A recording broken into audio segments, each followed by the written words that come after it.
Hi champs, welcome back to eVidyarthi.in. This is Mitali and I welcome you all in today's session. I hope you guys are doing great. हम लोग भी अपने chapter के ending पर हैं, सो हमारी journey इस चैप्टर की खत्म होने वाली है. I am really excited. सभी चीजें अच्छे से कवर कर ली हैं, चैप्टर को अच्छे से पढ़ा है, क्वेश्चंस करे हैं और अब हम लास्ट एक्सरसाइज पर हैं. तो भाई बात तो खुशी की है ना. मुझे लगता है कि थोड़ा सा तो आपको भी कुछ अच्छा लगा होगा चैप्टर में, तो मुझे जरूर बताओ कमेंट सेक्शन में.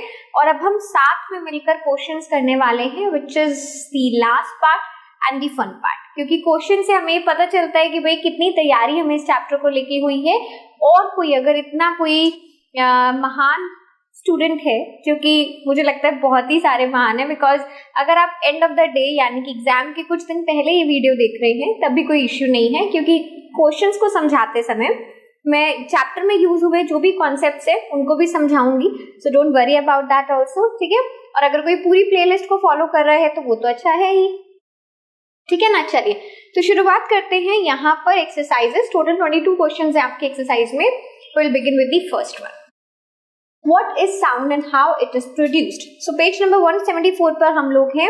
एक्सरसाइजेस का फर्स्ट क्वेश्चन बुक में भी आप देख सकते हो, नहीं तो यहाँ पर सामने है. ठीक है. साउंड क्या होती है और प्रोड्यूस क्या होती है. मैं वर्ड टू वर्ड एक एक आंसर को रीड नहीं करूंगी, क्योंकि मैं समझाना ज्यादा प्रेफर करती हूँ. लिखा वही है जो मैं समझा रही हूँ, मैं समझा दूंगी तो लिखा हुआ याद रहेगा. ठीक है. डील है.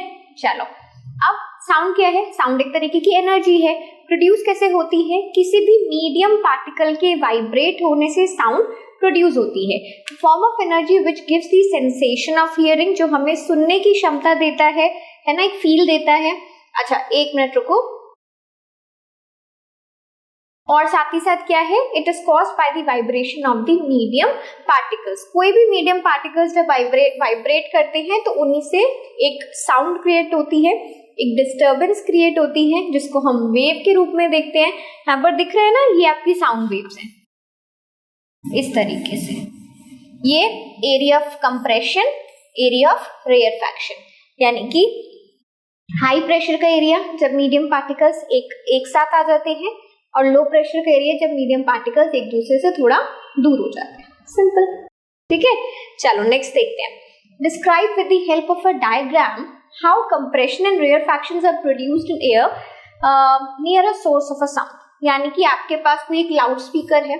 ठीक है. इस तरीके का मैंने कुछ ले लिया. लाउड स्पीकर है, वहां से ये सोर्स ऑफ साउंड हो गया. अब एयर, यानी कि अगर यहाँ पर कोई एक पर्सन खड़ा है, ठीक है ना.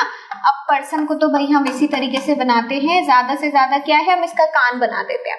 तो अब जिसको ये आवाज सुननी है, दोनों कान बना देती हूँ. कान ही समझना ये देखिए बहुत अच्छे डायग्राम तो मेरे से बनते नहीं है. ठीक है.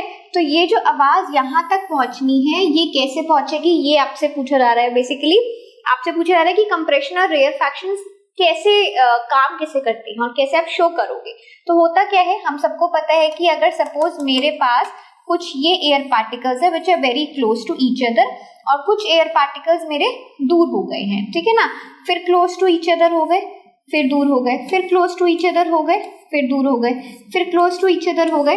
तो जितना भी हाई प्रेशर का एरिया क्रिएट होता है, ये वाले, ये सारे कंप्रेशन का एरिया कहलाया जाता है. और जितना भी ये वाला एरिया है जो कि खाली है, ये सब क्या है, ये रेयरफैक्शन है. तो ये हमारे वैली और क्रेस्ट को, यानी कि ये हिस्से को और ये हिस्से को क्रिएट करते हैं. ये हमारा क्रेस्ट हो गया, ये हमारा ट्रफ हो गया. तो इसी को मैंने आगे लिख के समझाया हुआ है. When a vibrating body moves forward, कोई भी वाइब्रेटिंग बॉडी जब आगे की तरफ मूव करेगी, it creates a region of high pressure.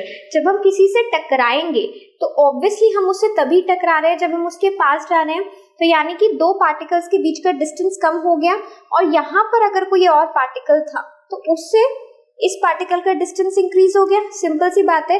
तो ये हाई प्रेशर का एरिया बन रहा है.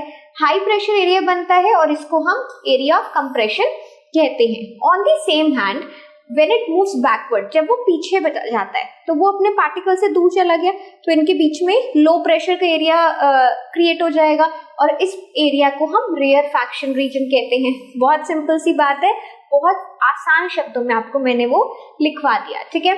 As the body continues to move forward and backward, तो ये जो बॉडी है ये बार बार ये काम कर रही है, एक बार क्लोज एक बार दूर, एक बार क्लोज एक बार दूर, क्लोज दूर क्लोज दूर, क्लोज जाएगी हाई प्रेशर, दूर जाएगी लो प्रेशर, ये कॉन्टिन्यूसली करती जा रही है ये, और इस तरीके का आपके सामने पिक्चर आ जाएगा।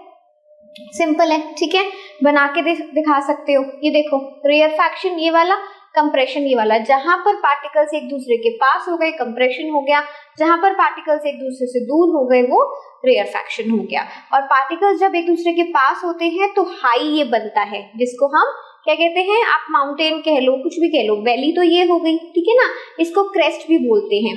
और ये हिस्सा दो कंप्रेशन के बीच का हिस्सा वेवलेंथ हो गया, ठीक है, ये तो एक्स्ट्रा दे रखा है, इतने की हमें रिक्वायर्ड नहीं है। आपको डायग्राम में ये बेसिकली शो करना होगा या फिर ऐसे भी शो कर सकते हो, जैसे आप मर्जी चाहो, योर चॉइस, ठीक है। चलो मैंने 2-3 तरीके के इसलिए डायग्राम बना के दिखाए सो दैट आपको पता हो कि how we need to draw and how we need to present, ठीक है। चलिए अब नेक्स्ट सेट ऑफ क्वेश्चंस को नेक्स्ट वीडियो में कवर अप करते हैं, जाना नहीं है, बिल्कुल नीचे है, जल्दी से प्ले करो एंड विल स्टार्ट, ठीक है। चलिए बाय बाय।